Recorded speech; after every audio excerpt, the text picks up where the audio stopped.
guys, welcome back to another Stoops Loops video. I'm Stoops, and today we're going to be going over the basics of crochet. So mostly we're going to be looking at tools, how to use them, the different kind of words that you'll need to know the definitions of in crochet, and then we're only going to learn the foundation chain stitch today. So that stitch, in my opinion, is going to be the most important thing to get down in crochet, and I don't think enough people spend the amount of time that they should on this stitch, and I think it will help exponentially in learning other stitches. So this is going to be part one of a multi-part series. We're going to be learning the other stitches later on, but mostly people in my personal life have been asking for kind of a video like this where I go over kind of how to crochet and learn to crochet. So mostly it's being made for my mom, who's been trying to learn, but I don't live close enough to teach her in person, so hopefully this will kind of bridge the gap a little bit. But without much further ado, let's get into it. So obviously the two most necessary things that you need in crochet is a crochet hook and some yarn. Now there's a lot of different kinds of hooks and there's a lot of different kind of yarn, so how do we go about choosing? Well, I say if it's your first time ever, I would pick up some fairly cheap yarn that you think feels really nice. I think hand feel is really important, especially when you're just starting out, because if you don't enjoy how it's feeling on your arms, or if it's too scratchy on your hands and it's, uncomfortable, you're not going to want to keep crocheting. So I would just get something cheap. I think acrylic's an amazing option if you're just starting out. However, when it comes to crochet hooks, I don't think starting out with the cheapest option is always the best idea. I think when you're looking for a crochet hook, especially when you're just starting, getting something that's really comfortable in your hand is going to be really important. So there's tons of different crochet hooks. I really like these Clover Amour hooks. Those are pretty popular online and they're not too terribly expensive, especially if you're just getting one hook versus getting like a pack of them. It's going to be cheaper.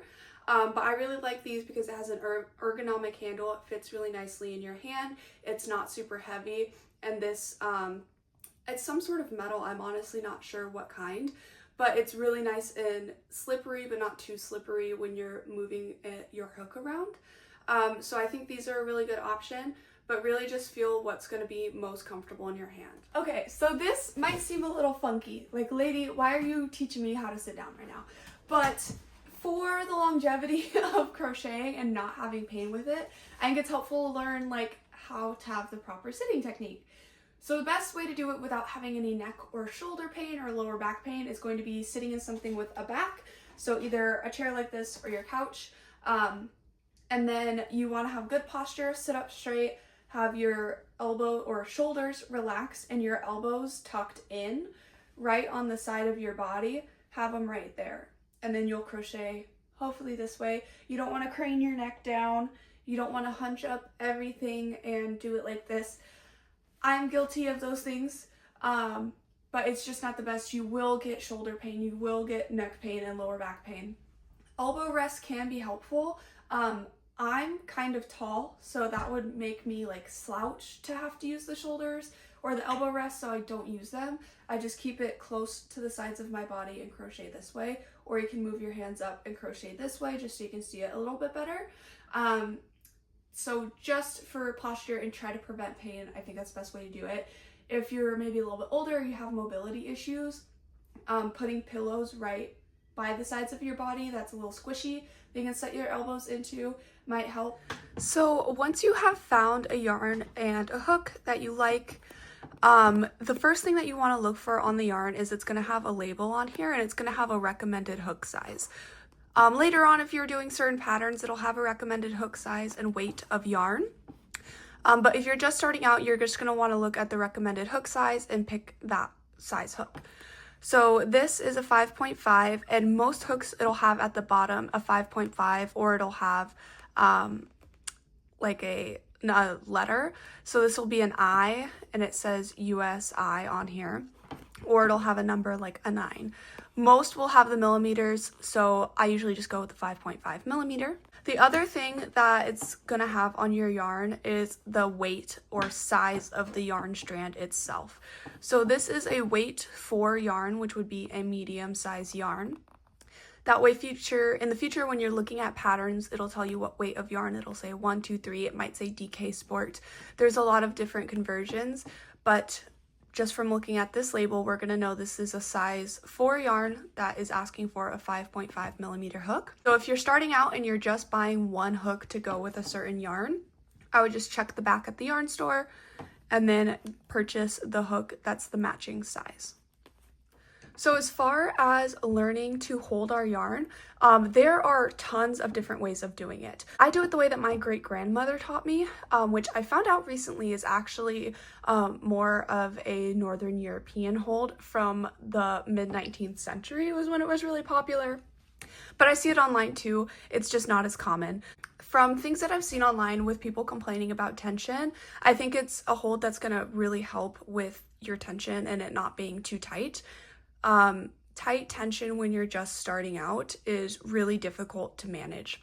So when I say tension, I mean the tightness of your loops and how tightly your yarn is pulled. The way that I hold my yarn is I go over my pinky and around this finger.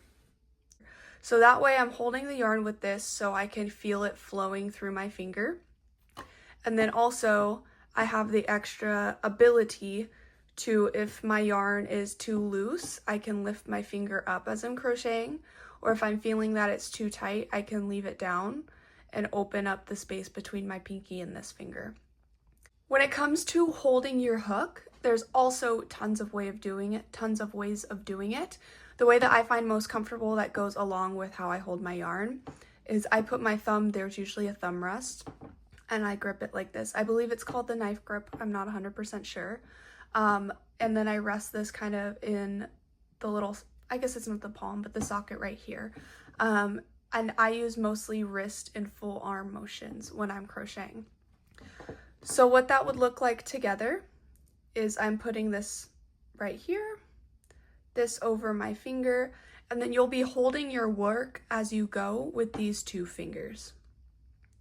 So when it comes to starting anything, and we're just going to be going over the chain stitch today, you want to make a loop to put around your hook. So the way I do that, grasp with these two fingers, hold these two, twist, come through, and make a loop.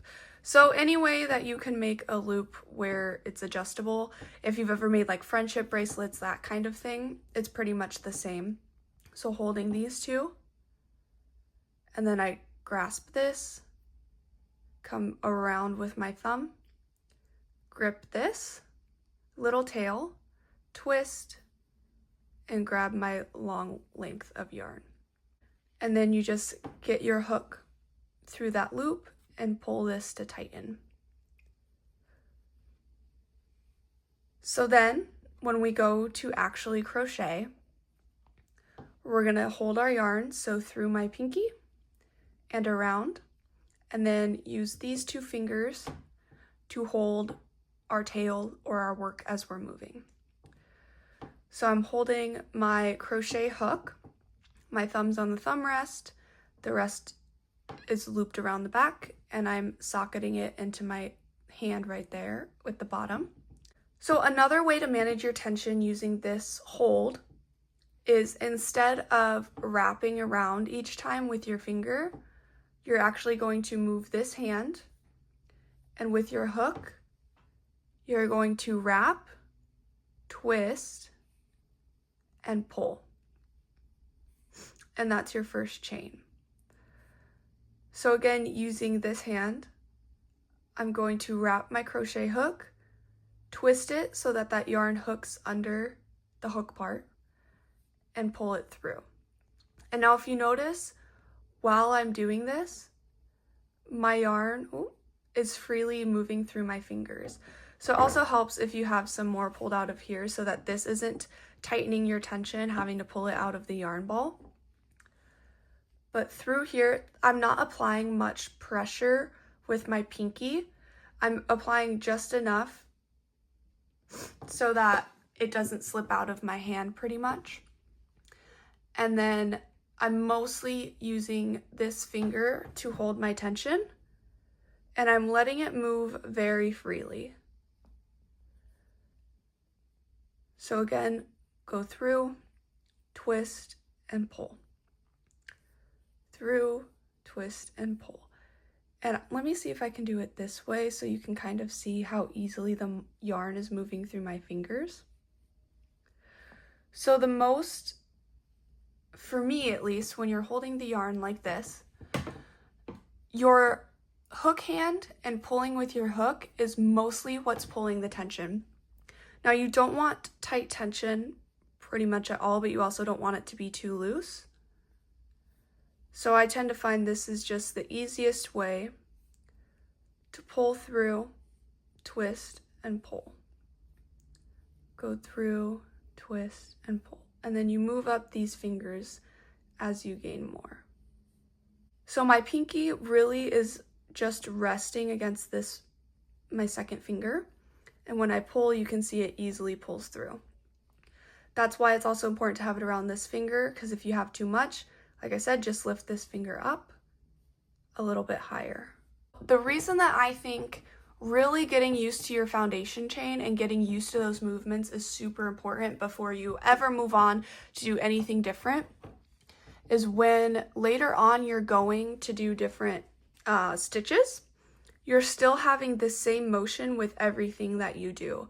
So you're still going to be twisting, pulling through, wrapping, twisting, pulling through. So I really want to get your hands used to that motion, because everything that you will do from this point on will be that exact motion. Now, when I was first learning to crochet, I took an entire ball of yarn and I made a chain, that entire ball of yarn. All of this just turned into a chain. That got me so used to the motion at that point. And it'll also help you feel more confident, and it'll let you know this isn't gonna have to look good. I think when people who are crafting, I think, tend to have a perfectionist mindset, and so they can get really discouraged if they start off making something, even if it's just a square coaster. If they start off and it doesn't look good, I think people get really discouraged. So doing something like this where you're literally just making a chain repeatedly is going to get you used to your motions, and it's going to let you know this does not have to look good because I'm literally just making a straight line with it. Now, you don't have to do what I did as a child and make an entire ball of yarn into just a chain. But the other great thing about crochet is if you take your hook out and you pull, all of that comes undone very easily. So if you do decide to follow my advice and go through an entire ball of yarn just doing the chain, it will unravel and you can still use that yarn for something else later on. So just going over all of that one more time. To start, we're going to grasp, pull these, wrap around with our thumb, twist, and pull through to make a loop. We're going to insert our hook, pull to tighten. Now, if you see when I pull to tighten it, it's not going directly straight up against my hook. I think that's another big problem people have is if they go too tight. So we're gonna grasp with our pinky, wrap, hold this in our two fingers. Then we're going to wrap, twist, and pull through. And when you come up, if you notice, a little bit of yarn gets pulled up with it. So grasp, wrap, turn, pull through. And then I don't stop right here. I pull up a little more so that I have space in my hook. It's not gripped exactly tight against it. So when I say you're doing it too tight, I want to show you what that looks like so that if you're having this problem, you know what it is. So being too tight will make it very difficult to pull your loops through. So that would be tightening all the way to the top, doing your wrap, twist, pull through, wrap, twist, and you see how hard it is to pull through. You can't get it through the hole, and you kind of have to tinker with it, or you have to use your fingers to get it over. that's too tight, and that's going to make it very unenjoyable. And then too loose of tension, I think, is a little bit more forgiving, but I also want to show you what that looks like because it can lead to messy projects later on down the road. So too loose would be I tighten it to about here. I'm not pushing these two fingers together, I'm leaving them open. And then you have very little control of your yarn, and you have these big open loops. So it's going to be hard to control your yarn and get it to do what you want it to if you leave this open. What I would recommend is continually just doing this over and over and over and over. It's not going to look good. It's not going to look how mine is looking. It's probably not going to have even stitches the whole time as you're learning. And that is totally okay. We're just doing the chain stitch and we're doing it for a long time. And another nice thing about just having the chain and not working it into another project and just making a super duper long chain is you can actually see your progress as you move through. So if you look, this is fairly uniform in my chain, but if you're brand new, you're probably going to have some tighter stitches or looser stitches. And as you move on, you're going to get much more comfortable with what you're doing, and it's going to be so even, and you're going to be able to see the progress on the chain itself. So just keep doing that for as long as possible. And again, just to kind of show you what I mean by every stitch is going to be doing that. So we're going to do our foundation chain again, like we're doing a project. And as you've done it more and more, you're going to get so comfortable with that motion. You're going to be able to go so much faster. And so say I have this and I want to do a single crochet into it. When you do a single crochet, you're still going to wrap, twist, pull through, wrap, twist, pull through. So literally every motion that you do in crochet is going to be a wrap and a twist. So if you're used to that motion from doing endless chain stitches, you're going to be so much better off when you go to learn the other stitches because it's the same motion for everything that you do in crochet. I think if more people took the time to make nothing, make a long line, and just get down those motions, it'll help you exponentially when you go to learn later. Thank you so much for watching. I really hope that this has helped you learn. Just keep doing those chain stitches until you feel comfortable. There'll be a part 2 soon, going over some more stitches. If you have any questions on what we went over today, please leave them down in the comments. I'll be checking down there pretty frequently, and I hope you enjoyed. Thank you so much.